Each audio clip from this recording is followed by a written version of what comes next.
ಇವತ್ತು ನಾವು ಬೆಂಗಳೂರಿನ ಲೆಜೆಂಡ್ರಿ ವಿದ್ಯಾರ್ಥಿ ಭವನಕ್ಕೆ ಬಂದಿದ್ವಿ. ಬೆಂಗಳೂರು ಬಂದು 10 ವರ್ಷ ಆಯಿತು, ಆದರೆ ಇದೇ ಫಸ್ಟ್ ಟೈಮ್ ಇಲ್ಲಿ ಬರ್ತಾ ಇರೋದು. ಇಲ್ಲಿ ದೋಸೆಗಿಂತ ಮೊದಲು ಸಿಗೋದು ಟೋಕನ್. ನನಗೆ K20 ಬಂತು, ಸ್ಕ್ರೀನಲ್ಲಿ 15 ತೋರಿಸ್ತಾ ಇತ್ತು. ಬಟ್ 15ಇಂದ 20 ಆಗೋಕ್ಕೆ ಅಟ್ಲೀಸ್ಟ್ 30 ಮಿನಿಟ್ಸ್ ತೊಗೊಳ್ತು. ಅದರ ಒಳಗೆ ಹೋದಾಗ ಆ ಎಸ್ಥೆಟಿಕ್ ವೈಬ್ನ ನೋಡಿದಾಗ ಜನ ಕಾಯೋದಕ್ಕೆ ಅರ್ಥ ಇದೆ ಅಂತ ಅನಿಸುತ್ತೆ. ಇನ್ನೊಂದು ಸ್ಪೆಷಲ್ ಕೂಡ ಇದೆ. ವಿದ್ಯಾರ್ಥಿ ಭವನ ಅಂದ ಕೂಡಲೇ ಒಬ್ಬ ವ್ಯಕ್ತಿ 10 ದೋಸೆನ ಒಂದೇ ಬಾರಿ ಈ ರೀತಿ ಸೂಪರ್ ಮ್ಯಾನ್ ಥರ ತೊಗೊಂಬರ್ತಾ ಇರ್ತಾರೆ. ಆ ವ್ಯಕ್ತಿ ಇವರೇ ಆಗಿರ್ಬೇಕು ನೋಡಿ. ನಾನು ಜಸ್ಟ್ ಅಂದಾಜು ಮಾಡ್ತಿದ್ದೀನಿ ಅಷ್ಟೇ. ನೀವು ರೀಸೆಂಟ್ಲಿ ಒಂದು ವೈರಲ್ ವಿಡಿಯೋ ನೋಡಿರೋ ಹಾಗೆ ನಮಗೂ 2 ಮೈಕ್ ಸಿಕ್ತು. ಬಟ್ ನಾವು ಹಾಡು ಹೇಳ್ತಿದ್ರೆ ಅಲ್ಲಿರೋ ಜನ ಎಲ್ಲ ಖಾಲಿ ಆಗ್ತಾಯಿದ್ರು.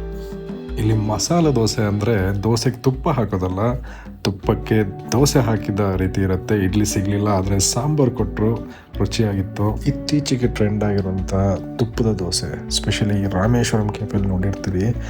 ಅದರ ಓಜಿ ಫೀಲ್ ಬಹುಶಃ ಇಲ್ಲಿಂದಲೇ ಶುರು ಆಗಿರ್ಬೋದು. ಒಟ್ಟಾರೆ ಹೇಳಬೇಕು ಅಂದರೆ worth the weight, maybe S.